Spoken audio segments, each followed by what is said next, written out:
उत्तर प्रदेश की सबसे बड़ी नदी और राज्य में उसका सफर जाने। भारत में कुल 28 राज्य और 8 केंद्र शासित प्रदेश हैं। हर राज्य का अपना महत्व है।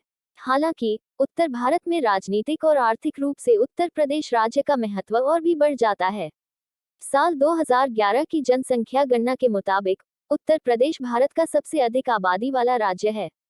इस प्रदेश में कई नदियां बहती हैं। हालांकि क्या आपको पता है कि उत्तर प्रदेश की सबसे बड़ी नदी कौन सी है? भारत में 28 राज्य और 8 केंद्र शासित प्रदेश हैं।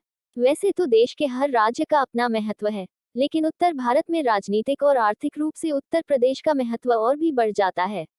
इस प्रदेश का गौरवशाली व समृद्ध इतिहास इसे अन्य राज्यों से अलग बनाता है। वहीं पर्यटन के लिहाज से भी इस राज्य का अधिक महत्व है। भारत के नवाबों की बात हो या फिर अंग्रेजों के खिलाफ क्रांति की, इतिहास के पन्नों में ये राज्य सुनहरे अक्षरों के साथ दर्ज है। भारत में जितना इस राज्य का महत्व है, उतना ही महत्व है यहाँ बहने वाली नदियों का, जो कि कृषि के साथ साथ यहाँ पीने के पानी का भी बड़ा स्रोत है। हालांकि क्या आपको इस राज्य की सबसे बड़ी नदी के बारे में पता है? यदि नहीं, तो इस लेख के माध्यम से हम इस बारे में जानेंगे। साथ ही नदी द्वारा राज्य में उसके सफर को भी समझेंगे। उत्तर प्रदेश में कितनी नदियां बहती हैं? उत्तर प्रदेश में करीब 30 नदियों का प्रवाह होता है, जो कि अलग अलग शहरों में बहती हैं। इसके साथ ही यह स्थानीय स्तर पर जैव विविधता के साथ कृषि और पीने के पानी के स्रोत के लिए जिम्मेदार हैं। उत्तर प्रदेश की सबसे बड़ी नदी। उत्तर प्रदेश की सबसे बड़ी नदी गंगा नदी है।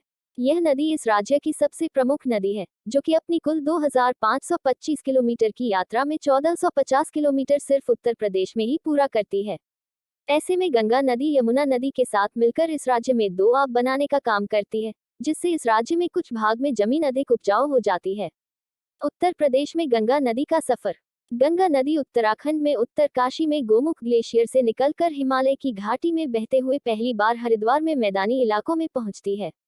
यहां से बहने के बाद यह नदी उत्तर प्रदेश के उत्तर पूर्व में स्थित बिजनौर जिले से राज्य में प्रवेश करती है।